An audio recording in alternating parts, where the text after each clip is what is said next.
Pemirsa, motif pembunuhan berencana Brigadir Joshua terus didalami Polri. Dalam rapat dengan Komisi 3 DPR, anggota Dewan meminta motif pembunuhan dibuka. Kapolri mengaku akan membuka motif pembunuhan, namun menunggu pemeriksaan pengakuan tersangka Putri Chandrawati.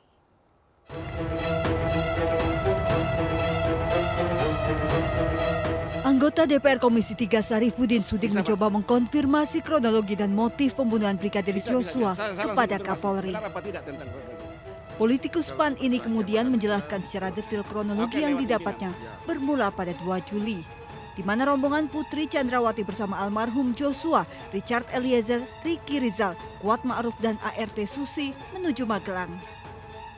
Pada 6 Juli, Ferdi Sambo menyusul ke Magelang hingga 7 Juli diduga menjadi pemicu saat Kuat Ma'ruf serta ART Susi mendengar tangisan Putri Chandrawati di dalam kamar. Suding pun meneruskan kronologi versinya hingga kejadian pembunuhan Brigadir Joshua. Sejumlah anggota DPR mendesak Kapolri untuk membuka motif sebenarnya pembunuhan Brigadir Joshua. Namun Kapolri masih menunggu pemeriksaan tersangka Putri Chandrawati untuk mendalami motif. Ini tadi juga sudah ditanyakan oleh Pak Suding bahwa terkait dengan adanya beberapa peristiwa. Namun demikian tadi kita sampaikan bahwa memang ada satu pemeriksaan yang memang kita tunggu untuk memastikan motif khususnya pemeriksaan terhadap Ibu PC besok. Sehingga saat ini kami sampaikan bahwa motif ini dipicu adanya laporan dari Ibu PC terkait dengan masalah-masalah yang terkait dengan masalah kesusilaan. Jadi mungkin ini juga untuk menjawab bahwa isunya antara pelecehan ataupun perselingkuhan ini sedang kami dalami. Beragam versi motif pembunuhan berencana Brigadir Joshua saat ini menjadi isu liar di masyarakat. Hingga kini Polri belum juga menjelaskan apa sebenarnya yang menjadi motif pembunuhan Brigadir Joshua.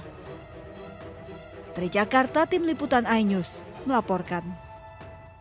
Baik, pemirsa, kita lanjutkan dialog bersama Pak Bekto Suprapto, mantan Sekretaris Kompolnas, dan juga Mas Tamai Selangkun, Ketua DPP Perindo Bidang Hukum dan HAM. Saya kembali ke Pak Bekto. Pak Bekto, seperti yang tadi saya tanyakan dan menggantung, apakah hasil dari sidang etik ini akan mempengaruhi proses hukum yang akan dijalani oleh Ferdi Sambo? Tidak, jadi intinya begini, setiap tindakan anggota polisi itu harus dapat dipertanggungjawabkan. Ya, police accountability.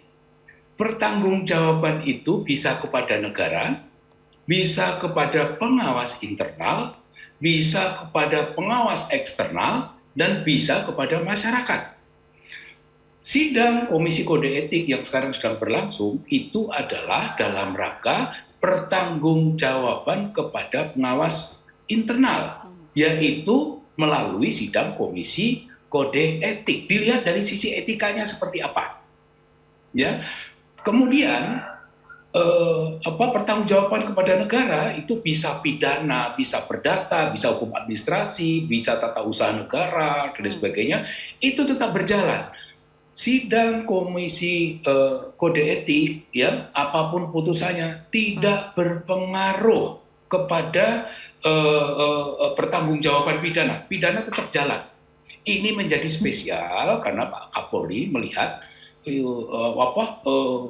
perhatian masyarakat begitu besar, bukan hanya masyarakat, semua orang, ya, termasuk pejabat-pejabat, LSM, ya, dari DPR dan sebagainya. Ini harus dijawab, maka didahulukan. Tapi sekali lagi, apapun putusannya nanti, mudah-mudahan hari ini diputuskan, tidak mempengaruhi proses pidana. Pidananya jalan terus, Mbak April. Baik. Jadi tetap dilanjutkan begitu ya, Pak, tidak mempengaruhi. Tapi kalau mempengaruhi tidak untuk bisa memutuskan hasil dari hukum pidananya, apakah masih ada hubungannya, Pak Bekto? Tidak ada. Ini akan menjadi krusial, ya, menjadi krusial kalau misalnya sidang Komisi Kode Etik ini nanti diputuskan pemberhentian dengan tidak hormat. Tapi ternyata pidananya itu tidak terbukti. ya nggak mungkin ya, nggak terbukti ya, karena Sudah ada alat alat bukti. bukti sudah terkumpul semua dan Ah, minta maaf sudah diakui dan ah, sebagainya. Tapi seandainya itu terjadi, itu mm. akan jadi masalah. Toh nanti juga Jenderal FS bisa mengajukan banding kaitannya Oke. dengan itu. Ada kesempatan untuk itu. Pak Bekto, jika sidang kode etik ini menghasilkan kalau Pak Ferdy Sambo akhirnya dicopot dari jabatannya, itu artinya Ferdy Sambo statusnya menjadi masyarakat sipil biasa? Bukan seperti itu. Hmm, Dicopot dari jabatannya sudah dilakukan oleh Pak Kapolri. hmm. Itu pertanggungjawaban Sebagai administratif. polisi? Sebagai polisi Hmm, nanti tadi sudah saya sampaikan, sidang ini hasilnya adalah rekomendasi kepada Pak Kapolri. Rekomendasinya apa? Misalnya yang paling berat adalah pemberhentian dengan tidak hormat. Oke. Nanti akan diputuskan lagi, tidak serta-merta hari ini diputuskan pemberhentian dengan tidak hormat, langsung dia bukan polisi lagi, tidak. Oke, oke. Masih menunggu keputusan Pak Kapolri. Baik, baik. Saya ke Mas Tama dari kacamata Anda di bidang hukum begitu ya. Ini kan tersangkanya tidak hanya Pak Ferdy Sambo, tapi juga ada Ibu Putri Chandrawati. Ya, Nah, apakah Ibu Putri dengan kondisinya yang masih sakit begitu akan mempengaruhi proses hukum yang akan berjalan? iya, tentu saja akan mempengaruhi ya April, karena biar bagaimanapun keterangan itu kan juga harus diambil sebaik-baiknya. Tersangka pun juga punya hak begitu ya, artinya dia tidak boleh dipanggil atau menjawab pertanyaan dalam keadaan tertekan, dalam keadaan sakit, katakanlah demikian. Dia harus dalam keadaan sehat, dia harus dalam keadaan sadar, dia tidak boleh berada dalam pengaruh tekanan dan lain-lain. Tentu saja ini akan mempercepat maju atau mundurnya waktu penanganan perkara, karena bicara soal kondisi tersangka. Jadi saya rasa itu akan sangat berhubungan situasi ini dengan konteks penanganan perkaranya. Baik. Kalau saya boleh memberikan pandangan, tentu saja saya akan melihat ini dari sisi yang lain. Ibu Putri ini kan kemudian juga sudah ditetapkan sebagai tersangka, dan kemarin pun juga sudah ditolak permohonan perlindungannya oleh LPSK. Nah, tapi kemudian saya melihat justru kalaulah memang Ibu Putri ingin diminta menyampaikan keterangan sebenar-benarnya, sebaik-baiknya tentu saja konteks perlindungan pun juga harus melekat.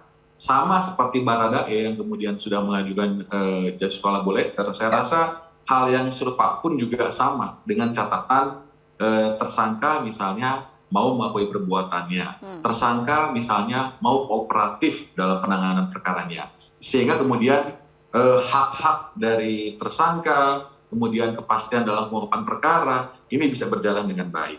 Nah, kembali ke dalam konteks soal kode etik, tentu saja saya juga punya pandangan bahwa kode etik ini tentu akan punya hubungan juga dengan penanganan perkara pidananya.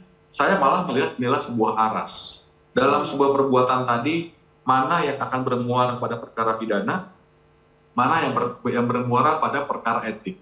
Dan saya melihat etik yang kali ini terjadi itu sesuatu hal yang sangat luar biasa. Kenapa? Karena kalau bicara soal angka, keterangan resmi yang kemudian sudah beredar, 75 orang sekurangnya sudah berjalan proses etiknya. Ini kan banyak sekali. Saya nggak tahu apakah ini paling banyak sepanjang sejarah atau seperti apa, saya nggak tahu pasti ya. Tapi kalau melihat dari jumlah, ini banyak sekali, begitu.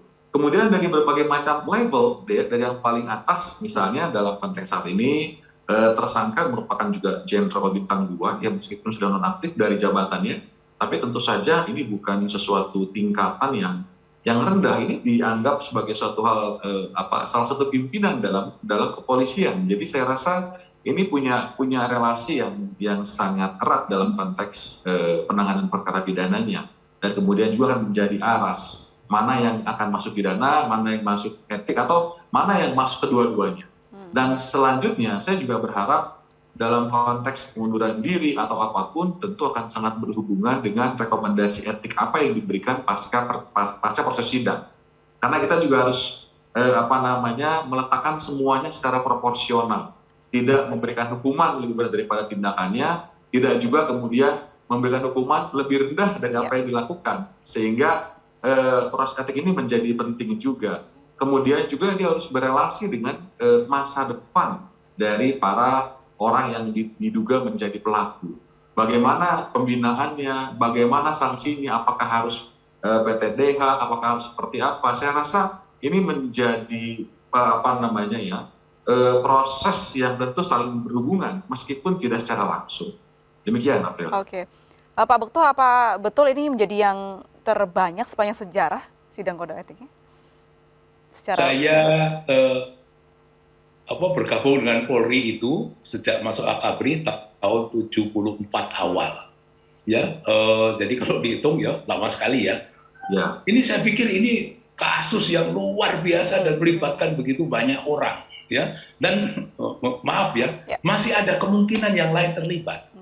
Ya, masih ada kemungkinan bertambah begitu ya Pak Bekto ya? Ada kemungkinan, ya. Ini tim khusus bentukan Pak Kapolri sedang bekerja keras dan yang sekarang dilakukan ini adalah yang dianggap paling prioritas. Ya, demikian juga dengan pidana pokoknya apa? Pembunuhan rencana, pembunuhan dan sebagainya. Nanti pidana-pidana yang lain juga akan menyusul. Jadi kalau dulu saya menyebut berulang kali kaitannya dengan gerbong, ya ibarat gerbong kereta api, ini bergerbong pertama, kedua, ketiga, keempat, nanti masih ada kemungkinan menyusul gerbong-gerbong yang lain. Ini menjadi momentum bagi Polri. Saya pikir ini Polri juga harus terima kasih ada peristiwa ini meskipun menyakitkan ya, sangat menyakitkan, sangat menjengkelkan, sangat bikin geram gitu. Tapi ini bisa menjadi momentum yang penting dan momentum penting ini sudah dilakukan melalui ini sidang kode etik, melalui percepatan pengiriman berkas perkara yang biasanya lama, ini dari Kejaksaan Agung juga sangat proaktif, ya, sehingga langsung menyiapkan jaksa terbaiknya sebanyak 30 orang dan sebagainya. Ini saya pikir sangat bagus untuk Polri ke depan. Ya, Polri harus introspeksi, kenapa kok sampai orang berjamaah, ya. Katakanlah ini satu kompi kecil orang terlibat, meskipun terlibatnya tidak semua pidana, terlibatnya tidak semua kode etik, tapi dipilah-pilah. Ini sedang bekerja. Begitu, April. Baik. Terakhir Mas Tama, dari proses hukum sidang etik dan juga hukum pidananya, apakah ada poin-poin kritis yang bisa Anda sampaikan? Singkat saja. Ya, tentu saja kalau saya melihat ya, kalau dari proses penegakan hukum saya rasa hampir semuanya berjalan dengan lancar.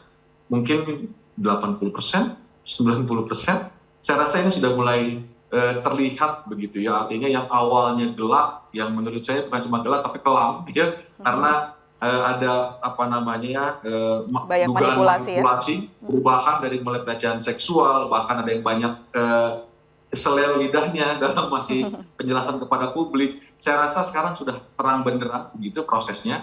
Yang mungkin yang kita perlu perhatikan soal bagaimana ini bisa berjalan lebih cepat. Kemudian juga soal etik ini juga harus diperhatikan. Jadi jangan sampai kemudian etik itu hanya menggugurkan bahwa sudah kena pidana tidak, sudah kena sanksi tidak. Kita berharap rekomendasinya akan bertalian dengan masa depan orang-orang yang kemudian terlibat. Apakah layak dipertahankan di kepolisian?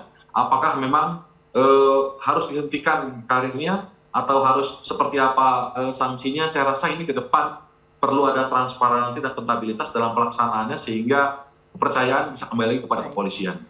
Ya, Mbak, roda yang berputar ketika ini sedang dibawa, kita harapkan perlahan akan naik dan menjadi lebih baik begitu ya. Terima kasih Mas Tama Selangkun, Ketua DPP Perindo Bidang Hukum dan HAM, dan juga Pak Bekto Suprapto, mantan Sekretaris Kompolnas, sudah bergabung dan berbincang bersama kami. Salam sehat selalu Bapak-Bapak, selamat sore. Sore Pak Bekto, sore Mas Tama. Pemirsa, kami akan segera kembali usai jeda berikut ini, tetaplah di MNC Newsroom.